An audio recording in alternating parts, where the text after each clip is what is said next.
नित्य स्वामी दर्शन 7 नोव्हेंबर. श्री गणेशाय नमः. श्री गुरुदेव दत्त. सख्य भक्तीमध्ये परमभक्तांचा स्वामी समर्थांशी अप्रतिम संवाद साधला जातो. स्वामींच्या मनात जे तरळत असेल ते नेमकेपणाने ओळखून तसे वागणे हे सोपे काम नाही. भक्तीच्या या 8व्या पायरीवर स्थिर होण्यासाठी पहिल्या 7 पायऱ्या पार कराव्या लागतात. आपण स्वामींच्या मनाशी आणि एकूणच स्वरूपाशी एकरूप झाल्याशिवाय स्वामींच्या मनातले भाव ओळखता येत नाहीत. आपण जेव्हा स्वामींशी एकरूप होतो तेव्हा आपले देहभान पूर्णपणे संपुष्टात आलेले असते. याचा अर्थ असा की आपल्या शरीर सुखांना पूर्णपणे मनातून हद्दपार केल्याशिवाय स्वामी आपल्या एकूण आयुष्यात चुकूनसुद्धा डोकावत नाहीत. हे सत्य तुम्ही लक्षात ठेवा. तुमची देहबुद्धी संपली, मीपणाने जगणे संपुष्टात आले आणि मनात फक्त स्वामीच दाटून राहिले की स्वामींची सख्य भक्ती जुळून येते.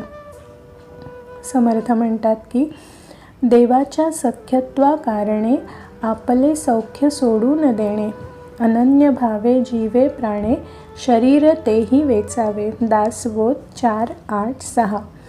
एक कायमसाठी लक्षात ठेवा की स्वामींशी नाते जोडायचे असेल तर आपल्या सर्व शरीर सुखांना तिलांजली द्यावी लागते. आपल्या आयुष्यातल्या हवे नकोसे खेळ संपुष्टात आणावे लागतात. देहाची सुखे तकलादू असतात याची तीव्र जाणीव झाल्याशिवाय देह सुखांवर पाणी सोडता येत नाही. एकदा का देहाने जगणे संपुष्टात आले की स्वामींच्या पूजेत रममाण होणे सोपे जाते.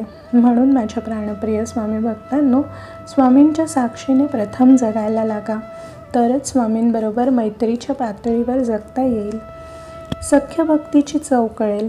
आपल्या संसार व्यथा मनातून प्रथम काढून टाकायच्या आणि स्वामी विचारांनी मनाचा गाभारा भरून टाकायचा. स्वामींच्या कथांचे, अवतारी आयुष्याचे साक्षात्कारी निरूपण करायचे.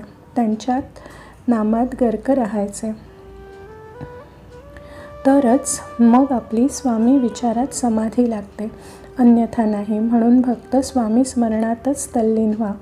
श्री स्वामी समर्थ. श्री गुरुदेव दत्त.